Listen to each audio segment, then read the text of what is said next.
जय हिंद साथियों, आज हम लोग पढ़ने वाले हैं क्लास 10th सिविक्स, जिसको हिंदी में कहते हैं राजनीतिक शास्त्र का दूसरा अध्याय का ऑब्जेक्टिव प्रश्न देखने वाले हैं। ठीक है दोस्तों, तो ध्यान से देखिएगा, समझिएगा। पहला क्वेश्चन कह रहा है आपका कि पंचायती राज व्यवस्था सर्वप्रथम किस राज्य में लागू किया गया था? तो वो किया गया था दोस्तों राजस्थान में। कहा दोस्तों? तो राजस्थान के नागौर जिला में सबसे पहले किया गया था। ठीक है दोस्तों, चलिए आगे बढ़ते हैं। अगला क्वेश्चन दिया है दोस्तों आपको, दूसरा क्वेश्चन आपका कि निम्न में से कौन पंचायती राज व्यवस्था का दूसरा स्तर है? तो देखिए दोस्तों, पंचायती राज व्यवस्था का दूसरा स्तर जो दोस्तों वो है पंचायत समिति। ठीक है, पहला स्तर होता है ग्राम पंचायत। ठीक है दोस्तों, पहला होता है ग्राम पंचायत, दूसरा होता है पंचायत समिति और तीसरा होता है जिला पंचायत बोल सकती है, फिर जिला परिषद बोल सकती है। ठीक है, ये होता है। चलिए दोस्तों आगे बढ़ते हैं। तीसरा क्वेश्चन कह रहा है कि ग्राम पंचायत की अध्यक्षता कौन करता है? तो ग्राम पंचायत की जो अध्यक्षता करता है दोस्तों, वो करता है प्रमुख। कौन करता है दोस्तों? प्रमुख करता है। ग्राम पंचायत की अध्यक्षता प्रमुख करता है। चलिए दोस्तों अगला क्वेश्चन देखते हैं। चौथा क्वेश्चन कह रहा है कि बिहार में पंचायती राज संस्थाएं हैं। तो बिहार में जो पंचायती राज संस्था है दोस्तों, वो त्रिस्तरीय कैसी है? यानी कि ग्राम पंचायत, ठीक है दोस्तों, उसके बाद पंचायत समिति, फिर जिला परिषद, 3। पांचवा क्वेश्चन है कि बिहार पंचायत राज अधिनियम के अनुसार ग्राम पंचायत की स्थापना के लिए आबादी का शर्त क्या है? तो ग्राम पंचायत का स्थापना के लिए जो आबादी की शर्त है दोस्तों, वह है 7,000। कितना दोस्तों? 7,000। 7,000। चलिए दोस्तों आगे बढ़ते हैं। छठा क्वेश्चन है कि पंचायती राज की शुरुआत कब हुई थी? तो पंचायती राज की शुरुआत दोस्तों हुई थी 1992 से। चलिए अगला क्वेश्चन देखते हैं। अगला क्वेश्चन कह रहा है कि पंचायत सचिव किस संस्था का सचिव होता है? तो पंचायत सचिव वो ग्राम पंचायत का सचिव होता है। आठवां क्वेश्चन कह रहा है दोस्तों कि ग्राम पंचायत का बजट कौन पास करता है?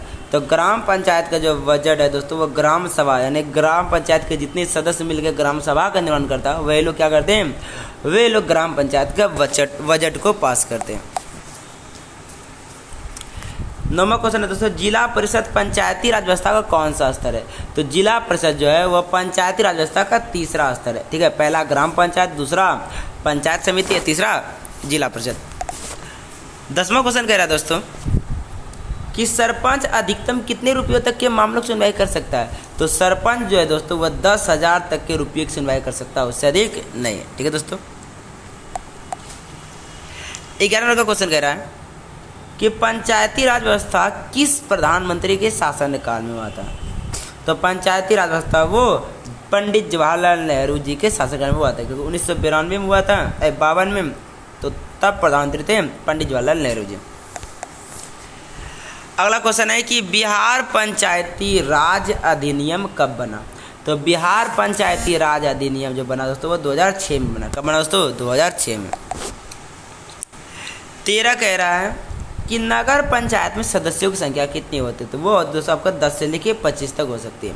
नगर पंचायत में सदस्यों की संख्या 10 से 25 तक हो सकती है। अगला क्वेश्चन कह रहा है दोस्तों 14 नंबर का कि पंचायत समिति का पदेन सचिव कौन होता है? तो पंचायत समिति का जो पदेन सचिव होता है दोस्तों, वो होता है प्रखंड विकास पदाधिकारी, जिसको हम लोग कहते हैं शॉर्ट में दोस्तों VDO। यानी कि पंचायत समिति का जो पदेन सचिव होता है, यानी जो शिक्षा विभाग से जुड़े जो व्यक्ति होते हैं दोस्तों, उसको हम लोग कहते हैं प्रखंड विकास पदाधिकारी, जिसको इंग्लिश में कहते हैं हम लोग VDO शॉर्ट में। अब फुल हो जाता है ब्लॉक डेवलपमेंट ऑफिसर। ठीक है दोस्तों, चलिए आगे बढ़ते हैं। 15 कह रहा कि बिहार में पंचायती राज संस्थाओं में महिलाओं के लिए कितनी सीटें आरक्षित है? वो है दोस्तों आपको, तो उसका नाम है बिहार। बिहार एक पहला राज्य है जिन्होंने महिलाओं को पंचायती राज व्यवस्था में 50% आरक्षण दिया है। चलिए दोस्तों आगे बढ़ते हैं। 16 नंबर क्वेश्चन कह रहा है कि न्याय मित्र निम्नलिखित में किस संस्था का सेवक होता है? तो वह होता है दोस्तों आपका ग्राम कचहरी। न्याय मित्र जो होते हैं वो ग्राम कचहरी के सहयोगी होते हैं फैसला सुनाने में। चलिए दोस्तों आगे बढ़ते हैं। 17 नंबर का क्वेश्चन कर रहा है दोस्तों, भारत में कहाँ महिलाओं के लिए आरक्षण की व्यवस्था है? तो वह है दोस्तों आपका पंचायती राज व्यवस्था में महिलाओं के लिए आरक्षण का प्रावधान दिया गया दोस्तों, ठीक है, पंचायती राज व्यवस्था में। 18 नंबर का क्वेश्चन है दोस्तों कि सत्ता में साझेदारी सही है क्योंकि यह विविधता को अपने में समेट लेते, क्योंकि यह विविधता को अपने में समेट लेती है, ठीक है। सत्ता में साझेदारी सही है क्योंकि यह विविधता को अपने में यानी सबको समान सहयोग देती है, ठीक है। ऑप्शन नंबर ये हो जाएगा दोस्तों। 19 कह रहा है कि ग्राम कचहरी का प्रधान कौन होता है? तो ग्राम कचहरी का जो प्रधान होता है दोस्तों वो होता है सरपंच। कौन है दोस्तों? सरपंच होता है ग्राम कचहरी का प्रधान। 20 कह रहा है दोस्तों कि भारतीय जनता पार्टी का चुनाव चिन्ह क्या है? तो भारतीय जनता पार्टी का जो चुनाव चिन्ह है दोस्तों उसका नाम कमल फूल दोस्तों, ठीक है दोस्तों। 20 कह रहा है 21 अगला क्वेश्चन कि निम्नलिखित में कौन राष्ट्रीय दल है? कौन राष्ट्रीय दल है? तो जनता दल पार्टी जो दोस्तों भारतीय जनता पार्टी वह राष्ट्रीय दल है। क्या है दोस्तों? राष्ट्रीय दल है। 22 कह रहा है दोस्तों कि भारत में संविधान सभा का गठन कब हुआ था? तो भारत में संविधान सभा गठन दोस्तों 1900 भारत में जो संविधान सभा का गठन हुआ था दोस्तों वो था 1946 में। कब दोस्तों? देखिए गठन हुआ था 1946 में, ठीक है। बन के तैयार हुआ था 1949 में। लागू करवाया था हम लोग कब? 26 जनवरी 1900 लगभग 51 में, ठीक है, तब जाकर हम लोग लागू करवाए थे, ठीक है दोस्तों। तो गठन यानी कि बनाना कब से शुरू किया? तो 1946 से, ठीक है दोस्तों। चलिए आगे बढ़ते हैं। 23 कह रहा है कि भारत में कितने राज्य हैं? तो भारत में वर्तमान दोस्तों 27 राज्य। कितने दोस्तों? 27 राज्य, ठीक है दोस्तों। चलिए आगे बढ़ते हैं।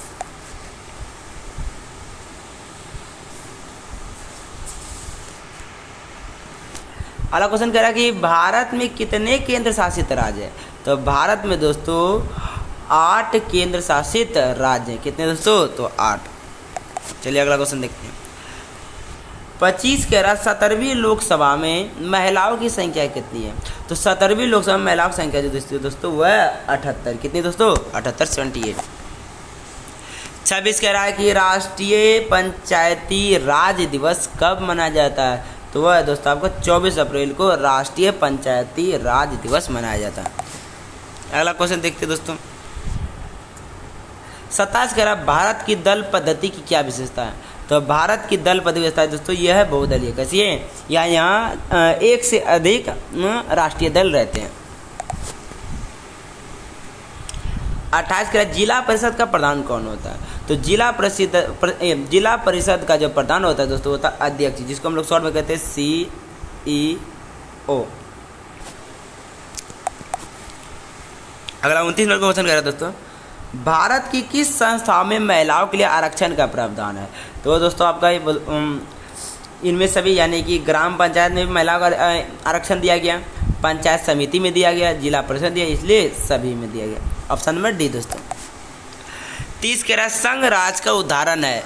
तो संघ राज का उदाहरण दोस्तों अमेरिका में संघ राज है, ठीक है। चलिए आगे बढ़ते हैं।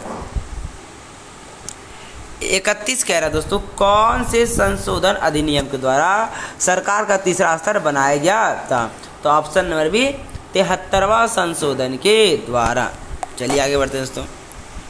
32 कह रहा है कि इनमें कौन राज्य की विशेषता नहीं है? तो वह उसका संप्रभुता, यानी राज्य को संप्रभुता नहीं है, हाँ केंद्र को है। प्रधानमंत्री की संप्रभुता हो वो कोई फैसला ले सकते लेकिन राज्य को नहीं है। 33 कह रहा है कि भारत में संविधान की 8वीं सूची के अनुसार कितनी भाषा को मान्यता प्राप्त है? तो वह दोस्तों आपको 22 भाषा को मान्यता प्राप्त दिया गया 8वीं सूची के अंतर्गत। 34 कह रहा है कि संविधान के अनुसार भारत है, तो संविधान के अनुसार भारत एक राज्यों का संघ है दोस्तों। क्या दोस्तों? राज्यों का संघ।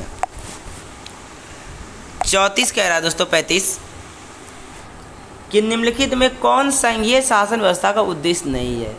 तो वो है दोस्तों आपका ऑप्शन नंबर डी, सांप्रदायिकता। ये संघीय शासन व्यवस्था का उद्देश्य नहीं होता, वो राष्ट्रीय एकता को बढ़ावा देते हैं, अखंडता को बढ़ावा देते, कभी ना टूटे, सत्ता का विकेंद्रीकरण करते हैं, लेकिन सांप्रदायिकता को बढ़ावा नहीं देते। ऑप्शन नंबर डी ये गलत है दोस्तों। चलिए आगे बढ़ते हैं।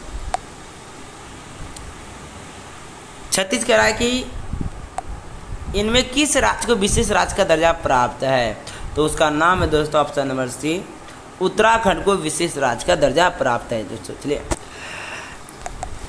37 कह रहा है दोस्तों कि भारत में किस प्रकार की शासन प्रणाली है, तो भारत में जो है दोस्तों वो संघीय और संसदीय दोनों शासन प्रणाली, संघीय भी और संसदीय भी।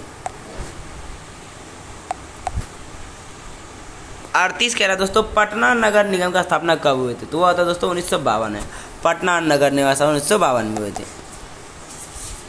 39 कह रहा है दोस्तों कि पटना नगर निगम में कितने वार्ड है, तो 75 वार्ड है, पटना नगर निगम में 75 वार्ड है दोस्तों, याद रखिए इसको। 40 कह रहा है कि जिला परिषद का कार्यकाल होता है, तो 5 वर्षों का होता है जिला परिषद का कार्यकाल दोस्तों। 41 कह रहा है निम्नलिखित में स्थानीय स्वशासन की ग्रामीण संस्था कौन है, तो आपका दोस्तों जिला परिषद, जिला परिषद। नगर निगम तो शहरों में होती है दोस्तों, नगर परिषद भी शहरों में होता है, नगर पंचायत भी शहरों का होता है, ठीक है। स्थानीय स्वशासन ग्रामीण संस्था कौन सी है, तो है जिला परिषद दोस्तों। 42 कह रहा है कि बिहार में कितनी आबादी पर पंचायत समिति का एक सदस्य चुना जाता है, तो वो है दोस्तों आपका ऑप्शन नंबर सी, 5000 की आबादी पर पंचायत समिति का गठन किया जाए, एक सदस्य को चुना जाता है। 43 कह रहा है दोस्तों यूरोपीय संघ का मुख्यालय कहाँ है, तो है दोस्तों का ब्रुसेल्स में, यूरोपीय संघ का जो मुख्यालय है दोस्तों वह है ब्रुसेल्स में। 44 कह रहा है दोस्तों कि नगर निगम में नगर आयुक्तों की नियुक्ति कौन करता है, तो वो करता है आपका राज्य सरकार। नगर निगम में नगर आयुक्तों की जो नियुक्ति करता है वो राज्य सरकार करते हैं। चलिए दोस्तों आगे बढ़ते हैं। 45 कह रहा है कि बिहार में नगर निगम का स्थापना होती है, तो वो होती है दोस्तों 3 लाख की आबादी पर। कितने आबादी पर दोस्तों, तो 3 लाख की आबादी पर होती है। 46 कह रहा है दोस्तों कि कौटिल्य की पुस्तक है, तो कौटिल्य की जो पुस्तक है वो दोस्तों अर्थशास्त्र, ठीक है। चाणक्य को दोस्तों कौटिल्य कहा जाता है, उन्होंने जो पुस्तक लिखा था वो था अर्थशास्त्र, इकोनॉमिक्स। 47 कह रहा है दोस्तों कि प्रमुख का निर्वाचन कौन करता है, प्रमुख निर्वाचन, तो पंचायत समिति के जितने सदस्य होते दोस्तों उसमें से आधा से एक अधिक अगर सीट किसी व्यक्ति को प्रमुख बनाना चाहता है तो वो प्रमुख बना सकता है, यानी पंचायत समिति के सदस्य प्रमुख का चुनाव करते हैं। इसका चुनाव अप्रत्यक्ष तरीके से होता है। आगे बढ़ते हैं दोस्तों। 48 कह रहा है दोस्तों कि बिहार में कुल नगर निगम की संख्या कितनी, तो वह दोस्तों 12 नगर निगम की संख्या है। 48 कह रहा है कि भारत में सर्वोच्च न्यायालय के मुख्य न्यायाधीश की नियुक्ति कौन करता है, तो वो राष्ट्रपति करते थे। कौन करते हैं, राष्ट्रपति। 50 का अवशिष्ट अधिकार किनके पास है, तो वो है दोस्तों आपको केंद्र सरकार के पास अतिरिक्त अधिकार दिया गया। 51 कह दोस्तों किन धार्मिक पुस्तकों में स्थानीय स्वशासन की चर्चा है, तो है दोस्तों महाभारत में भी और मनुस्मृति पुस्तक में भी स्थानीय स्वशासन की चर्चा दी गई, यानी दोनों। 52 कह रहा दोस्तों भारतीय संविधान के किस अनुसूची में भाषाओं को रखा गया था, तो वह दोस्तों 8वीं अनुसूची में 22 भाषाओं को मान्यता प्राप्त था। 53 कह रहा दोस्तों भारतीय संविधान के संघ सूची में कुल कितने विषय रखे गए हैं, तो दोस्तों 97 विषय को रखे गए हैं। 54 कह रहा भारतीय संविधान में किस शब्द का उल्लेख नहीं है, तो दोस्तों फेडरेशन का। हम भारत के लोग हैं, ये तो है। मौलिक अधिकार ये भी है, मौलिक कर्तव्य है, ठीक है। हम फेडरेशन मतलब पूरी तरह से आज़ादी नहीं दिया गया, ठीक है दोस्तों, आपको कुछ नियम कानून के साथ चलना पड़ेगा। तो ऑप्शन नंबर बी। 55 कह रहा दोस्तों कि निम्नांकित में से कौन से देश का संविधान और लिखित संविधान है, तो वह है दोस्तों आपका ब्रिटेन का। ब्रिटेन का संविधान दोस्तों वो अलिखित, इन्हें नहीं लिखा गया है। 56 कह रहा दोस्तों भारतीय संविधान में कितनी भाषाओं का अनुसूचित है भाषा का दर्जा प्राप्त है, वो है दोस्तों आपको 22 भाषाओं का। 57 कह रहा दोस्तों नगर पालिका के कार्य क्षेत्र की चर्चा संविधान के किस अनुसूची में है, तो दोस्तों 12वीं अनुसूची में। अल्टा 1 कह रहा है दोस्तों भारतीय दलीय पद्धति क्या विशेषता है, तो है बहुदलीय। 59 कह रहा है भारतीय संविधान के अनुच्छेद 19 में देश के सभी नागरिकों को कौन सा मूल अधिकार दिया गया, तो वह दोस्तों स्वतंत्रता का अधिकार, सभी लोग स्वतंत्र हैं। 60 कह रहा है संघ सरकार का उदाहरण है, तो वह दोस्तों कौन, तो ब्रिटेन है। कौन दोस्तों, ब्रिटेन। ठीक है दोस्तों, तो ये रहा दोस्तों आपका 60 ऑब्जेक्टिव लेसन सिविक्स है क्लास 10 लेसन 2 का। ठीक है दोस्तों, आप ध्यान से पढ़िएगा और इनको याद करने का प्रयास कीजिएगा। ठीक है दोस्तों, चलिए वीडियो को यहीं समाप्त करते हैं। पूरा वीडियो देखने के लिए धन्यवाद।